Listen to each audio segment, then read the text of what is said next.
Olá, meus amigos, como vocês estão? Espero que tenham passado um ano bom, um ano maravilhoso, que 2021 seja um ano de muita poesia. Bom, primeiramente eu gostaria de ler alguns autores que de certa forma me inquietam, três brasileiros. Aí depois eu vou postar outro vídeo só com autores em língua inglesa, né? Primeiro eu vou ler um trechinho do Galáxias, do Haroldo de Campos. Depois lerei um poema Em Alguma Parte Alguma, do Ferreira Goulart. E um trechinho do Solidão Continental, do João Gilberto Nou. Eu gostaria de ler primeiro um trecho do João Gilberto Nou.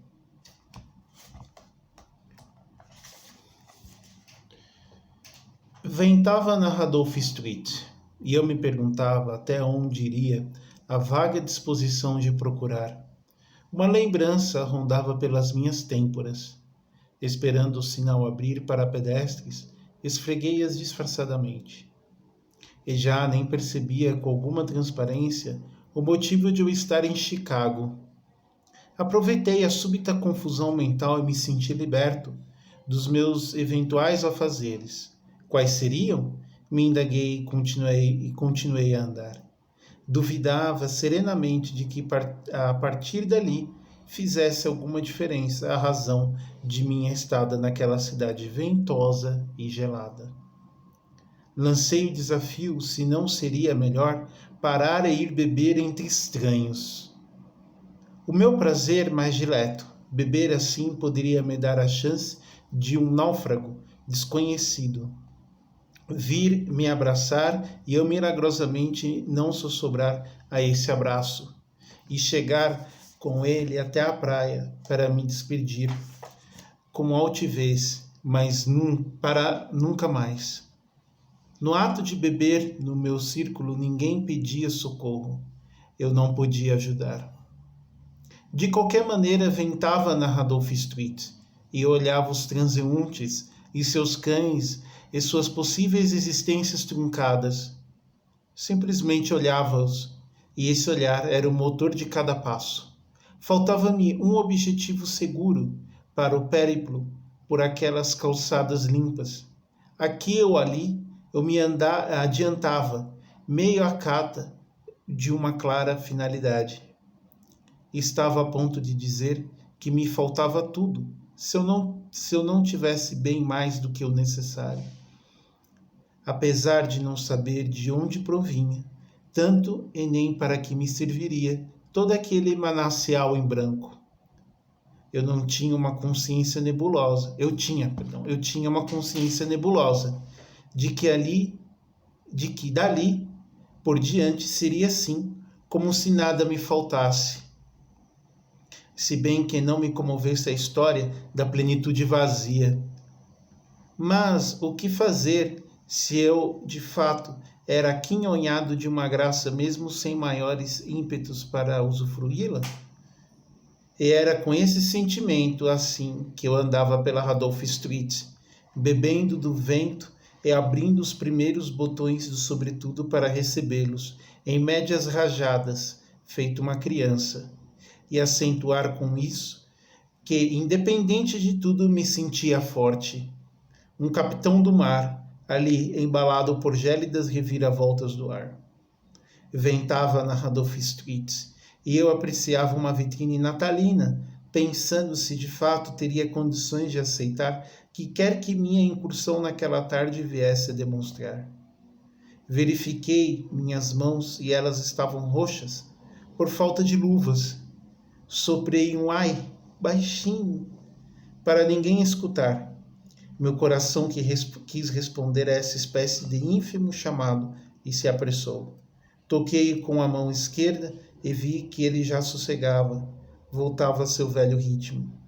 Assim, tirei-o da ideia e mais uma vez apaguei a consciência de que eu era nada, mais uma máquina, que precisava antes de qualquer coisa preservar a cadência das batidas. Essas batidas, sim, miraculosamente regulares, ininterruptas, discretas, como que expirei contemplando a fumaça sair densa da boca e continuei a andar. Recomendo muito este livro. Bom, vou ler agora um poema do Ferreira Goulart. Um dos meus favoritos desse livro, que que na verdade é baseado numa pintura do Iberê Camargo.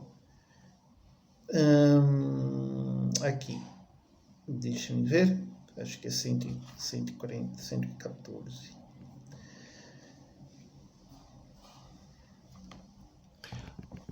O poema se chama Quadro Corpo. A Iberê Camargo. Há dois modos de ver os seus quadros: de perto, como ele os via ao pintá-los, e de longe, ou seja, da distância que tomava para avaliá-los. E neste ir e vir, você agora, como ele antes, mas o revés, descobrirá o viés da tessitura da pasta luminosa e basta que lhe constitui a carnadura. E surpreenderá na tela o relâmpago, ali parado, da ação furiosa da mão, que a pasta à noite infundiu.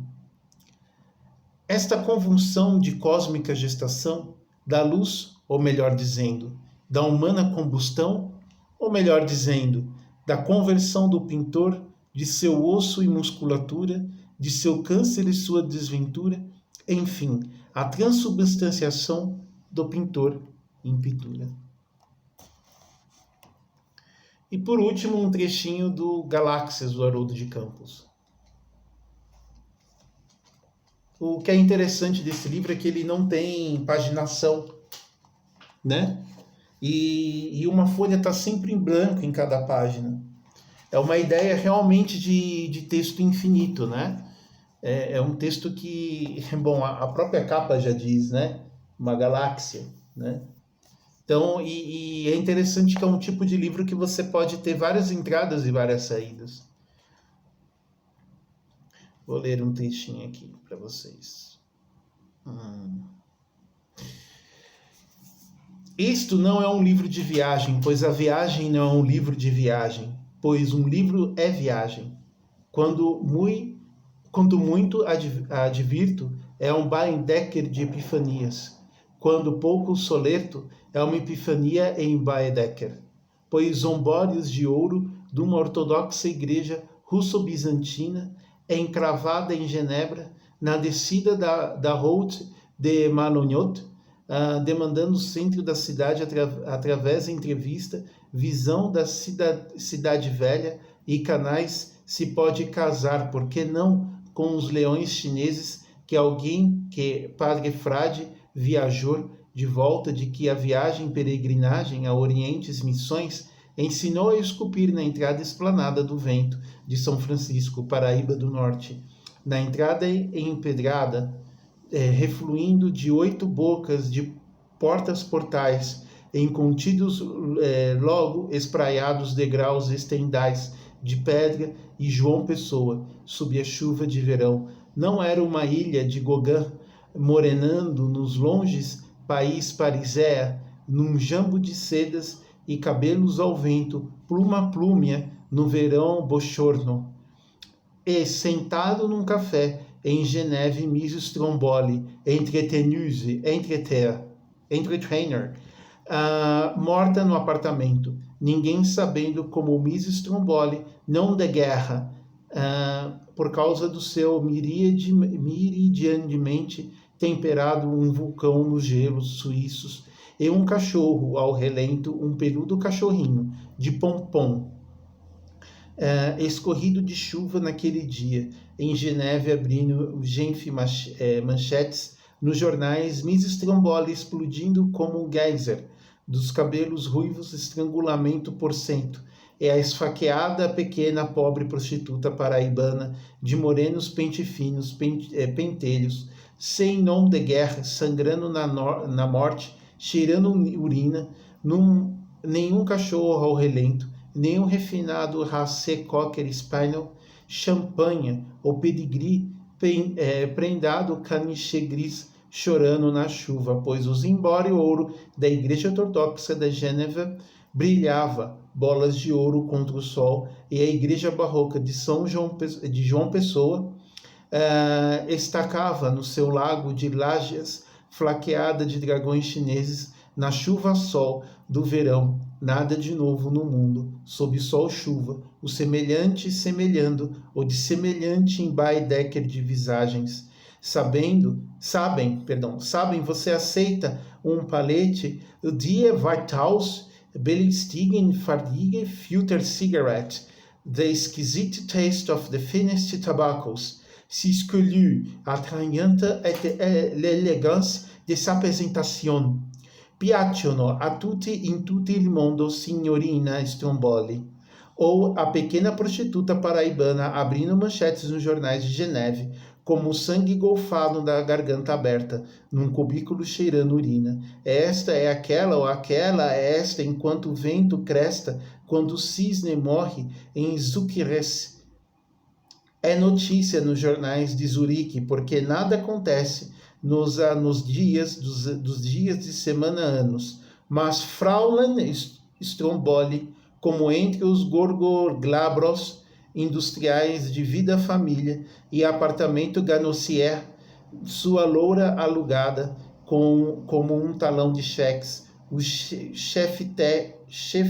chefetes de indústria, ou chefes de indústria, os chefões de indústria, num vulcão como seria enquanto o garçom comenta com o patrone as notícias do dia, e alguém escreve cartas num café de Genebra, tomando Genebra, e contando outras mortes e computando outras sortes, enquanto a polícia, die Polizei, investiga les flics, investigam pontas fumadas de palette de supreme artistry of the attractive presentation.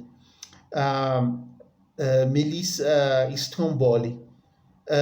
No estojo apartamento de luxo para ócios noturnos de coroado gordos, país da pátria, pupeta estrangulada, sem saber como saber. Quem saberia que sua sorte, sua morte, seu porte, minúsculo vulcão de matéria narrada. Eu sei que o vídeo demorou um pouquinho, e eu queria só falar por que esses textos me instigam, né?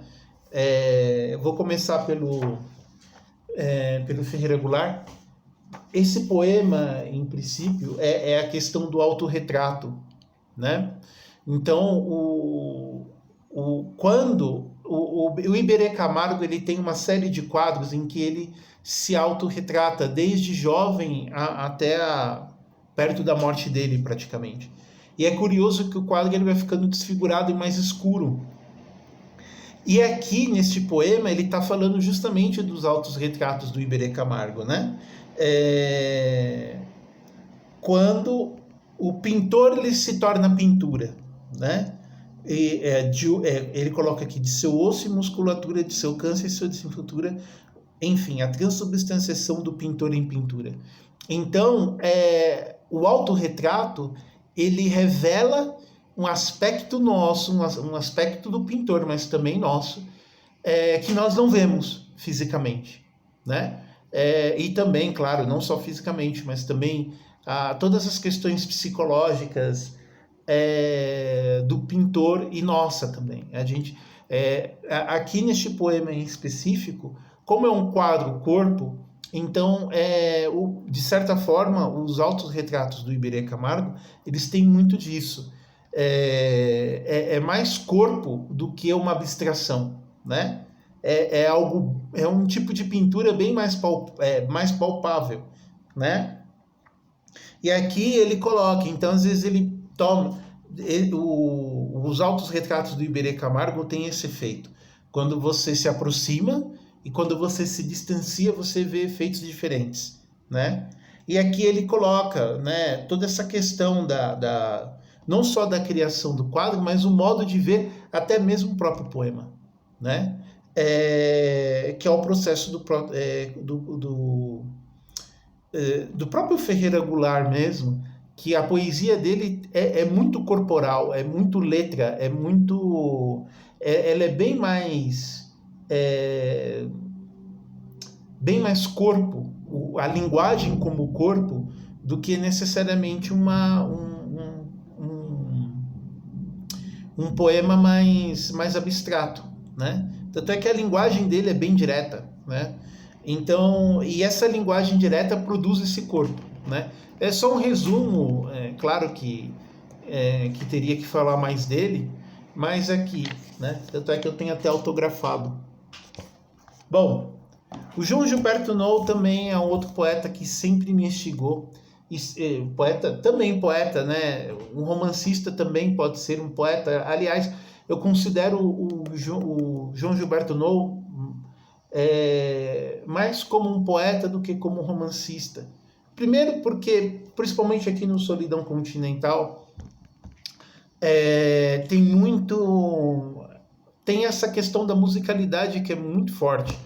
Uma vez eu tive a honra de conversar com ele e ele falou para mim que eu deveria, para entendê-lo melhor, eu deveria ler William Faulkner. É algo que ainda devo, né? Porque eu quero ler em inglês mesmo, né? Não queria ler em português, pelo simples fato de entender essa linguagem faulkneriana e como que o Know tem essa influência de William Faulkner, né? Bom, mas voltando para o Know, eu acho assim fantásticas as imagens que ele coloca, né?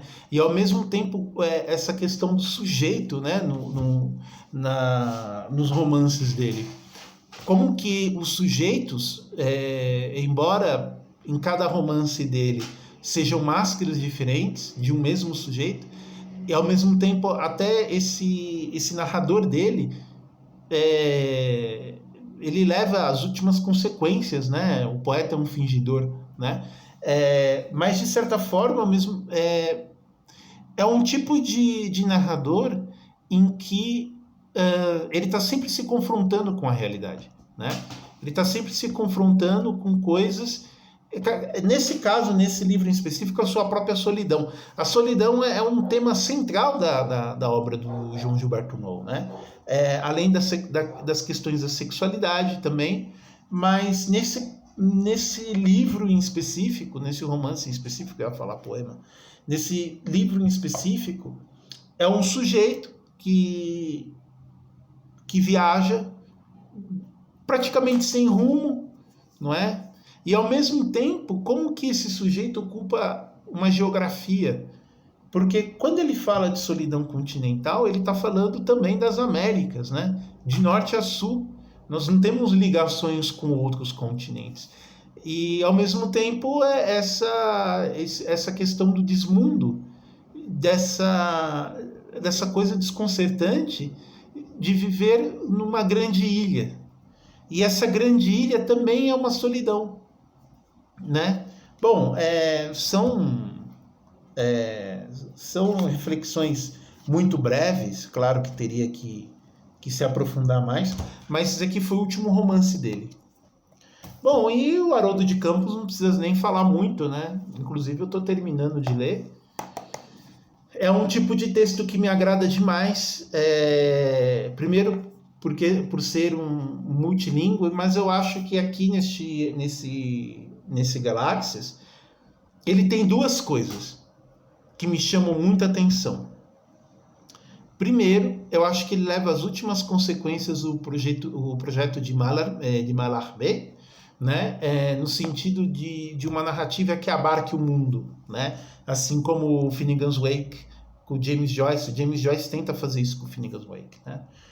Mas aqui ele quer abarcar o universo, né? Então, assim, é um texto que é um texto infinito, porque você pode ter várias entradas e várias saídas. Se quiser começar do final e ir para o início também pode. São folhas avulsas, de certa forma, porque não tem paginação. Não tem uma ordem de leitura específica. E também ele tem essa questão multilingüe, né? Que é algo que inclusive como pesquisador eu quero pesquisar mais sobre isso, essas poéticas multilingües que também me chamam muita atenção, misturar esses idiomas para tentar procurar um sentido na própria linguagem. É um poema, eu também vejo como um poema, né? É um poema metalinguístico, porque ele questiona a questão da viagem do livro, que tem uma ligação com a Odisseia, né, com a questão épica, que é muito forte aqui dentro também, é a questão épica, porque o livro é a viagem, né, e a viagem é o livro. E, de certa forma, quem viaja neste livro aqui é o leitor, né? Porque não tem tem alguns personagens, mas sim, são tão abstratos, né? Aqui falando, né, da senhorita Stromboli e ao mesmo tempo a prostituta em João Pessoa, né, que ele coloca um contraste entre o rico e o pobre, né, dos países centrais, dos países periféricos. Tem uma parte do Haroldo de Campos que mostra muito isso, né? E, enfim, não terminei de ler, mas estou terminando e é um livro difícil, não é um livro simples, é igual Finnegan's Wake. Mas eu acho que também tem muito a ver com algo que eu quero estudar mais para frente, que é a questão da literatura, né? Ou seja, literatura terra, né? Que é um conceito de Lacan que eu acho que está muito bem aplicado aqui, que é um conceito lacaniano que fala da questão da letra e como que a letra ela pode abarcar significados inúmeros, não é? Enfim, são questões aí que eu estou explorando e é isso. O vídeo ficou um pouco longo, mas eu queria dividir um pouco das minhas leituras com vocês. Depois eu vou publicar outro vídeo falando sobre de algumas traduções que eu estou fazendo do inglês para o português. Obrigado a todos.